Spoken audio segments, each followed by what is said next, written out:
Hello hello hi లోకేషా postal department employee sir. Postal department employee. ఓహో postal డిపార్ట్మెంట్లో మీరు వర్క్ చేస్తారు. నైస్ బట్ బాగుంది. మొత్తం పెన్సిల్ వర్కే కదా, కలర్ పెన్సిల్.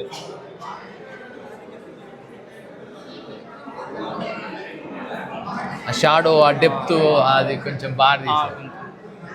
ఏంటిది కోలాటమా సాలబంజిక కొమ్మ విరిచిందా? మామిడి కాయలు ఉండాలి.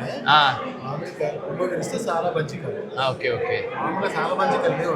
అవును లేవు. చాలా బంచికాయలు. అరే ఇది ఎక్కడ ఉంటుంది సార్? ఇది ఎక్కడుంది? ఇది ఎక్కడుంది? మనకు రామపట్నం రామప్పలో ఎటువైపు ఉంది? ఉత్తరం దిక్కు ద్వారం ఉంటుందా? ఉత్తరం ద్వారం. అవును అవును. అవి అంటే మంటపం నుంచి రావడానికి 3 తొగలు ఉన్నాయి. 3 తొగలు ఉత్తరం తొగ.